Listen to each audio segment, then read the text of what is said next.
Was Garrett Crochet pulled too early in the game against the Mets? More on that on today's Locked On Red Sox.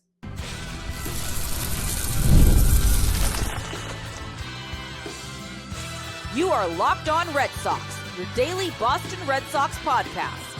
Part of the Locked On Podcast Network, your team every day. Hello and welcome to Locked On Red Sox, your daily Boston Red Sox podcast, part of the Locked On Podcast Network, your team every day. I'm your host, Gabby Maljanian, former ESPN social media associate and current host of the Boston Balling podcast as well. And I'm here to bring you the latest in all things Boston Red Sox, Monday through Friday, straight to your favorite podcast feed. And it's all completely free. So make sure you continue to tune in because Locked On is your team every single day. Happy Thursday. Welcome to the show. Almost the end of the week. Just continue to power through. And then a long weekend coming up for Memorial Day. So just make sure that you just power through the rest of the week. And the Red Sox may or may not play tonight. The weather is looking pretty bad in Boston, so the chances are very slim that they do, which is unfortunate because it would have been nice to have a bounce back win after last night's tough 5-1 loss against the Mets in the series finale. The Red Sox now sit at 25-26 overall on the season, and the Mets are 30-20. So the Mets have been having a good season, but the Red Sox were able to take the first two games of the series from New York, which is a huge momentum builder, hopefully, and confidence booster moving forward. My problem with the Red Sox isn't that they didn't sweep necessarily, but more just the representation of the fact that they still cannot gain any sort of consistency or catch any sort of fire. They need to go on this big win streak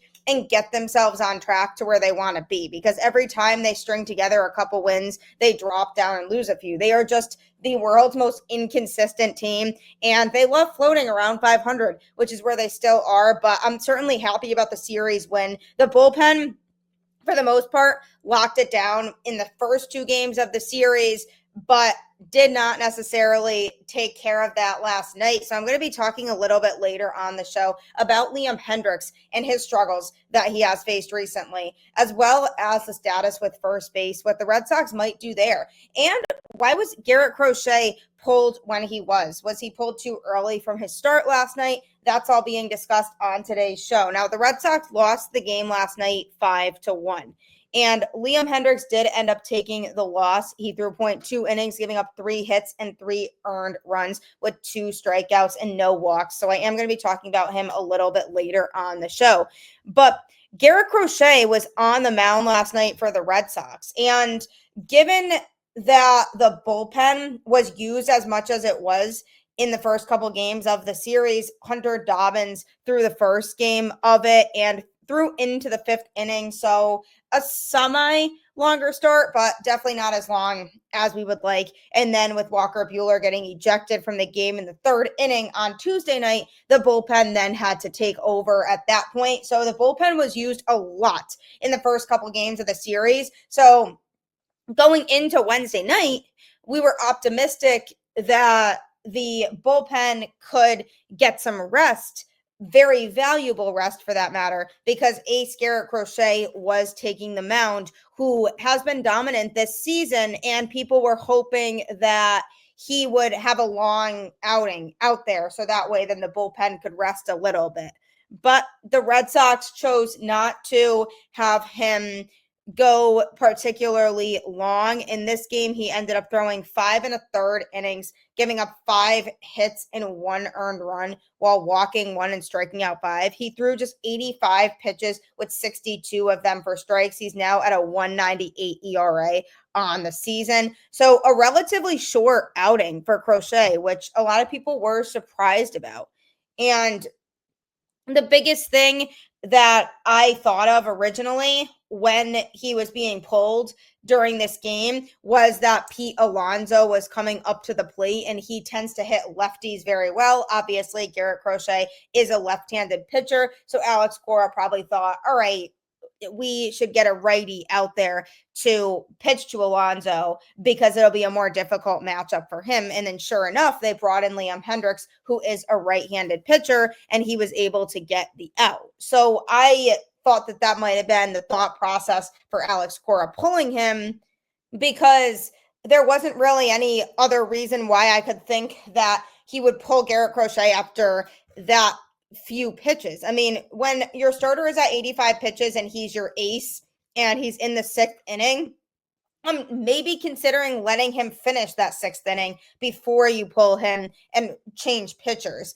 because despite the fact that maybe they felt like he should be resting a little bit more, that was his inning, and they should have at least let him finish the inning before moving on to another pitcher, especially because of the fact that the bullpen had been absolutely spent due to recent usage, including getting the final 20 outs of that Tuesday night win. So they were a little exhausted, but the thinking here was that Crochet could use his overpowering arsenal to pitch deep into the game and basically put the team on his back, like we've seen from him several times this season.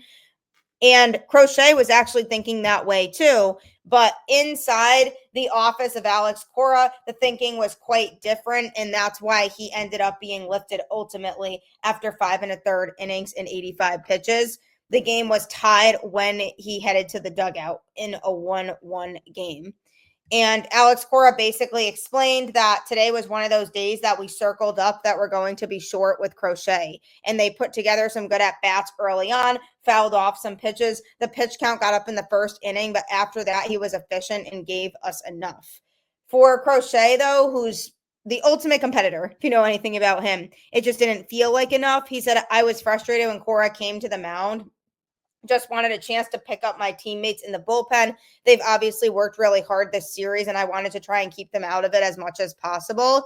And he swore when he saw Alex Cora walking out to the mound. So he was visibly very mad. Alex Cora talked to him for a minute and then he walked off, but he was definitely still super frustrated. And then it panned to the dugout and it showed Alex Cora and Garrett Crochet giving each other a hug. So he acknowledged that he appreciated how Alex Cora conveyed it and said he was just kind of letting me know, hey, we're monitoring your workload. I said, I get it. I apologize for yelling a curse word on the field when I saw him coming out there.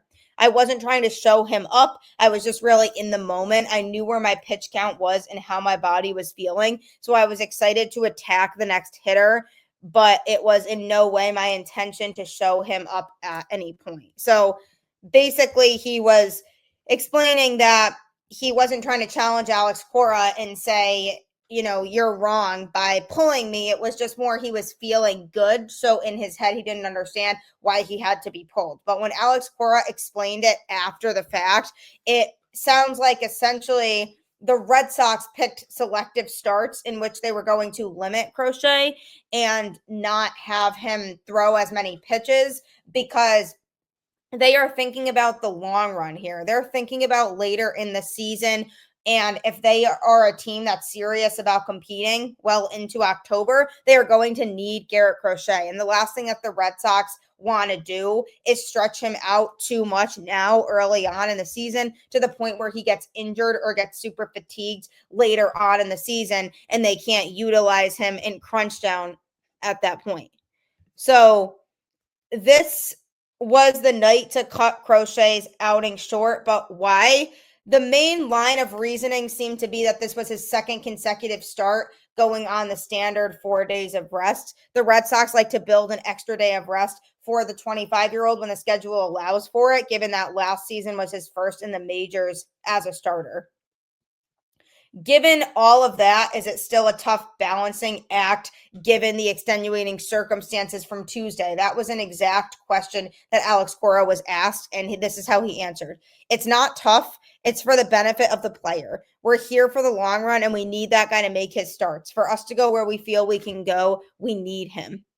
In this particular circumstances, Crochet could respect the decision without liking it. It was a situation in which he understood what the team was thinking and where Alex Cora was coming from when he pulled him, but he didn't necessarily agree with it. He said, it's tough. Looking at my teammates in the eye following the game, I'd like to be able to do that after laying it on the line. it is what it is, not my call. I throw until the ball's taken out of my hand. That's really all there is to it. So obviously, of course, there's no say that he really has in the matter in terms of, oh, I want to stay out here. And we have seen Alex Cora trust his pitchers before. We've seen him go out there in the past to pull starters from the game, but the pitcher has been like, I'm feeling good and I want to stay out here. And then you see Alex Cora walking back into the dugout and the player stays out there. So he does trust his players in that regard sometimes, but it seems like there was no second thought, regardless of how he was pitching, they were going to pull him because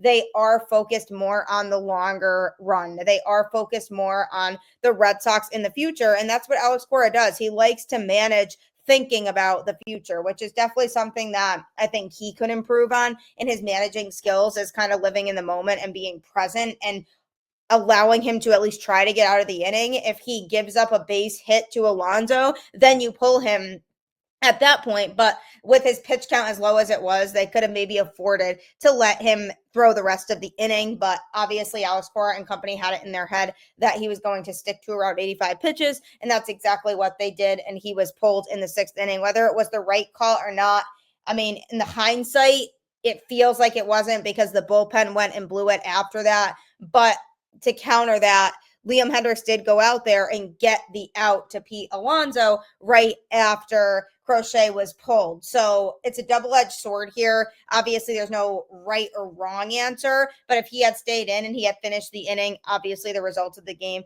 could have maybe been different, although Liam Hendriks still struggled in the next inning that he pitched, and I'm going to be discussing that next. But it's the Red Sox choice at the end of the day, and ultimately they're trying to think about right now and moving forward, and they want to make sure that they have Garrett Crochet healthy. So next I'm going to be discussing Liam Hendriks and how much he struggled in last night's game. Get the supplies you need from the site made for the skilled trades, Supply House. Whether you're in plumbing, HVAC, or electrical work, Supply House is the reliable way to order products online. Their easy-to-use website is packed with helpful resources and the latest product info to help you get the job done right. Plus, with a complete inventory of over 200,000 parts from 400 plus top brands, you'll find exactly what you need. Delivered fast from coast to coast. Need help with an order? Supply House offers expert support and industry-leading service, so you'll always talk to a real person. And for trade pros looking for an extra edge, their free TradeMaster program offers exclusive perks like a dedicated phone line, free shipping, and discounts on every order. Thousands of skilled professionals are already taking advantage. Now it's your turn. Join the TradeMaster program today at supplyhouse.com/TM and start ordering plumbing, HVAC, and electrical supplies with just a few clicks. Plus, use promo code SH5 for 5% off your first order. That's supplyhouse.com. I know a couple people that work in the electrical fields, and ever since they've started using Supply House, their lives have been completely changed and their jobs a lot easier. So if that's you in the field you're in, you won't want to miss out on this great offering. So the Boston Red Sox took a 5-1 loss last night against the New York Mets. And while it's definitely frustrating having to watch a loss like that, they did win the series. And it was a good bounce back series after a rough one against the Braves over the weekend. The Red Sox took the first 2 games, and then things just did not go their way in the last game of that series. And part of that had to do with their offense. They recorded 16 strikeouts as a team in the game, which was a season high. And that's completely unacceptable. They continue to do this to themselves, and they strike out a ton, including a scenario in which they had the bases loaded in the game, and Alex Bregman came up and struck out to end the inning, and the Red Sox couldn't do more to capitalize with the runners on base. And this has happened too frequently this season, where the Red Sox have struck out in big moments. And I just wish that the approach at the plate for these players was a little bit different. I think while they're trying to be patient at the plate, they're almost being a little bit too selective in the types of pitches that they swing at, and then it's resulting in them swinging and missing a lot, because they're not the best at identifying those pitches.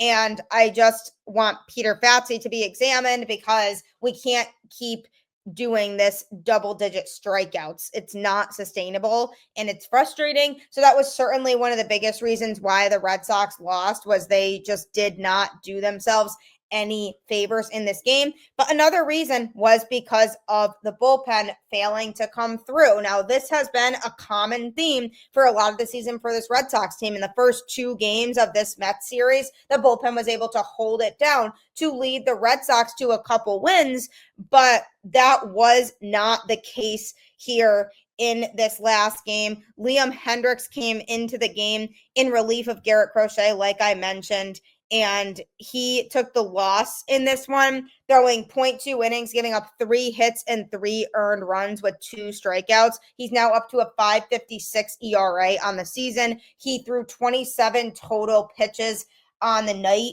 and 16 of them went for strikes. So definitely not his night. Command was not the absolute best, and he just wasn't super thrilled about his performance. And ironically, he legitimately, before the game, went public with his desire to get more high leverage opportunities in the Red Sox bullpen, basically kind of expressing frustration with his usage and how the Red Sox are using him in the pen. He ended up taking that 5-1 defeat. He took the loss, allowing 3 earned runs and recording just 2 outs in relief of Garrett Crochet. The outing was just the second time this season in Hendriks' 11 appearances that the Red Sox weren't either trailing or ahead by more than 5 runs, because they have been primarily using him in lower leverage situations. And I think that was a big issue that he had, was saying, well, I'm more valuable than that, and I should be trusted in higher leverage situations. For a 3-time All-Star with designs on pitching in the 8th or 9th innings, frustrations have definitely mounted for him. He did enter the night with a 3.38 ERA that has now ballooned to a 5.56, and he also had 9 strikeouts in 10 2/3 innings. He said after the game, there was a couple games where it was like I was the last guy in the bullpen. It's a new experience for me. I felt like I had been pitching well to get trusted in a couple of those situations, and it didn't come to fruition. We had a couple chats. I got in there today, and it didn't quite work out. Before the game, he had said he had no idea, in quotes, what his role in the Red Sox bullpen actually was, and that his lack of usage had become a source of contention that had necessitated multiple conversations with the team. He said that he wasn't on the verge of requesting a trade, but it was pretty clear that he wasn't happy with the way that the Red Sox were doing things. I just want to pitch, is what he said. I feel like I can make contributions to this team. I feel like I can make a lot more contributions than I have been, and I just want to be given that opportunity. After the game, he did confirm that he had spoken to the Red Sox not only about the bullpen pecking order, but also how he has not pitched as often as he'd like. He said, I think they understand the frustrations. I haven't been a guy who has been taken out of a game in 6 years, and now it has happened back-to-back games. I don't like that, but I understand it. I feel like I haven't been pitching enough. If you want me to be me, I've got to pitch. I'll rust before I wear out, and that's something. He had entered Wednesday having pitched 10 times since making his injury-delayed Red Sox debut on April 20th. In those games, just 2 of the 46 batters he faced came to the plate in high-leverage situations. The only high-leverage opportunity was May 14th in Detroit when he kept a tied game, thanks in large part to that miraculous home run robbery tag team effort by both Willie Abreu and Saddam Rafaela. That was a very cool play. Will go down in history as one of the best. So they bailed him out there too. The Red Sox have relied on Aroldis Chapman, Justin Slayton, Garrett Whitlock, and Justin Wilson a lot in pressure situations this season so far. And Hendriks, who didn't pitch in the majors for a period of 681 days due to Tommy John surgery and multiple minor setbacks as he neared the end of his recovery road late last season and into spring training. And he just has not been trusted as much as those other guys that I just mentioned in those situations. There has clearly been a leash on him so far. He has not pitched on back-to-back days or been trusted to get key outs in the month since he debuted. So the Red Sox are definitely being very cautious and conservative with him. They obviously aren't ready to throw him into the fire completely just yet. Before the game and before his issues with the Red Sox became public, Alex Cora did offer that the club was actively trying to find pockets for the 36-year-old. Cora said he had a conversation with Hendriks in Detroit about the team's plans for him last week. And before Wednesday, he had pitched just once in the first 5 games of a homestand when the Red Sox were down by a run in the 9th inning on Friday. He said, "We have to use him. That's on me. That's on the pitching department. We've got to trust him. There's a reason he's here. Been there, done that. Right now, numbers-wise, he has been solid. The fastball is trending up, which is great. He has been able to bury the slider and the curveball, which is great. We have to use him." He said, "That's the hard part. You want to take it easy with him, but at the same time, if we don't use him, we're doing a disservice not only to him, but the whole bullpen. He needs to be a big part of this." So Alex Cora is a big fan of his, it seems like, and was acknowledging the lack of usage and saying that's on us. We should pitch him more. But he has to perform when he's out there pitching. That is the difference. With the bullpen combining for 11 innings in Boston's first 2 games against the Mets and Crochet restricted to that shorter workload, Hendriks knew that he'd have a big role in the series finale. He warmed in the 5th inning and then sat down before getting back up again in the 6th inning. After Crochet struck out Juan Soto to lead off the inning in a 1-1 game, Hendriks entered and quickly got 2 strikeouts. The wheels fell off in the 7th inning for him, though, because he allowed a trio of base hits, including an infield single to Luis Angel Acuna. And all 3 of those runners came around to score after Brennan Bernardino came in to pitch. But because Hendriks had put them all on base, all of those runs got charged to him. But you can't allow 3 base hits in the inning and expect to not get pulled. He did talk about his outing and how it was disappointing. He said, "I don't know what it was, whether I was tired just yanking pitches or trying to overthrow stuff. Just didn't go my way. Unfortunately, that cost us the game." Outings like this will not help his case for more pressure-packed situations. And Cora did downplay the frustrations as something that happens over the course of 162 games, but it's clearly something to look for over the coming weeks because there might be some tension there between Liam Hendriks and the Red Sox. Hendriks said, "At the end of the day, I've got to reward them for throwing me by getting guys out. If I'm not doing that, I don't deserve to pitch.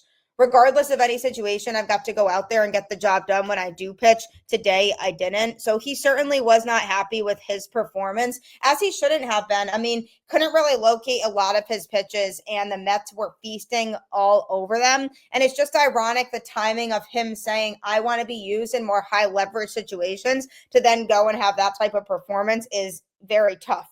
And he has 3 pitches that he relies on: a 4-seamer, a slider, and a curveball. I wish that he could add a 4th pitch to that arsenal, but it seems like it's not going to happen. He has relied on those all very heavily this season and really hasn't mixed anything else in. So I'm hoping that as the season progresses, he can at least perfect those pitches so that he can find some success for the Red Sox. But he showed last night that he's still not ready for high leverage. And until he is, he can't be complaining that he doesn't pitch in enough high leverage situations for this team. So figure out how to pitch better in those situations and figure out how to show the Red Sox that you should be pitching in that spot. But I don't think it's a good look for him to be complaining, especially with the performance that he did have on Wednesday. So that was very disappointing. But coming up, I'm going to be talking about the status with first base and where the Red Sox could possibly go from here. Don't forget to tune in to Locked On Red Sox and subscribe to it on YouTube or any other podcast platform, as I am here Monday through Friday to give you the latest in all things with this team. You will not want to miss it. Even if the team is not playing well at all, I am still here to be your moral support every single day. And if the team makes you happy, they definitely make me happy too. If they make you really angry, most likely I am also angry, because that's just how things go when you're a Red Sox fan. So make sure you check it out on YouTube or any podcast platform. And also check out the all-new Locked On MLB Game Night as your second listen today. Every game, every night, all season long. Get local analysis on a national scale. Find MLB Game Night on Locked On MLB on YouTube or wherever you listen to podcasts. It really is a great listen, and they run through every game that happened that night. So if you want to hear about big things that happened around the league, that is the show for you. Just subscribe to it and listen to it right after Locked On Red Sox. So the Red Sox won their series against the Mets, but lost this finale of that series. A lot of that had to do with the bullpen not being able to get things done. But Nick Sogard has been playing a lot of first base lately for the Red Sox. He was in the lineup on Wednesday night, and he recorded 2 hits, going 2 for 4 with a strikeout on the day, and he did score a run. So he was responsible for getting across the plate for that lone Red Sox run to avoid the shutout. So he has been hitting pretty well. He's up to a 258 average on the season with a 3-on-3 on base percentage and 323 slugging. Again, that's a 258 average, 303 on base percentage, and 323 slugging. And he's starting to kind of pick things up. I mean, early on, when he first got called up, he definitely was a little bit nervous and hesitant and had some things that he had to kind of work through, but he's taking some really good and competitive swings, and he's putting together some nice and competitive at-bats. And that's why I feel like as of late, he's been getting more playing time at first base than Abraham Toro, because he has been able to produce at the plate a little bit more. Because when you look at the situation with Abraham Toro and him, he was the one who was playing first base in the Mets series, and you didn't see Toro's name come across there. So it feels like the Red Sox, in terms of their first base situation right now, might be leaning more towards keeping him around when Romy Gonzalez comes back, because eventually Romy's going to come back from the injured list, and the idea was to platoon him and Abraham Toro. But if Nick Sogard is performing better than Toro at the time when that comes, then who's to say the Red Sox wouldn't give him the spot and option Toro back down to AAA, or maybe even just DFA him straight up at that point? Because you have to field the best possible team. You have to put the best possible combination of players out there, and that includes the guys who are participating and able to contribute offensively. It's a similar example with last year when the Red Sox picked up both Garrett Cooper and Dom Smith when Tristan Casas went down with his injury, and they ended up putting Dom Smith at first a lot more than they did Cooper, because Dom Smith was able to produce a lot more offensively for the Red Sox, and his defense was good. He was making some really nice plays at first base, and Red Sox fans grew to absolutely adore him because he was always putting 100% effort in, and he was the guy that was producing on a more regular basis. The Red Sox ended up getting rid of Cooper and ended up just keeping Dom Smith around as the first baseman, and he platooned a little bit with Bobby Dahlbeck, who is no longer with Boston Red Sox now, but he was a guy the Red Sox could trust over there at first base. And it feels like, because the Red Sox are trying to get Sogard more playing time, maybe they view him as a viable option to platoon at first with Romy when Romy comes back. But the Red Sox are going to have to think about a little bit more of a solution at first base. Are they going to trade for somebody? I know they have made some calls to teams regarding the first base market, but I don't think they've gotten a lot of luck at this point right now with that. So maybe what they do is they suck it up for this season and they platoon with Sogard and Romy and hope that they can stay afloat and keep things going the way that they are right now for the Red Sox at first base. And hopefully those guys can be reliable enough to where they could tread water. And then they maybe try to pick up somebody in the offseason. For example, Pete Alonso is in the first of a 2-year deal with the Mets right now. And if he continues to play the way he's playing right now, he probably would opt out of that deal, in which case then the Red Sox have a chance to jump on it and offer him a lot of money if they really want him, because then he could be the answer at first base, especially with the fact that Devers doesn't want to play first. So you could have him play first base, and then the question would be, what do you do with Tristan Casas? My guess would be they probably would try to trade him so that they could then focus on having Alonso as their first baseman of the future, and then the problem is solved. But the question is, do they really want to wait until the off season to acquire a first baseman? For some reason, I'm thinking not, especially if they are competitive, if they start winning more baseball games and they're in the playoff conversation, I don't see them necessarily wanting to wait that long. So what they could do is wait until they get closer to the trade deadline, because obviously it's still May right now. Teams are still trying to navigate if they have a realistic chance at making the playoffs or not.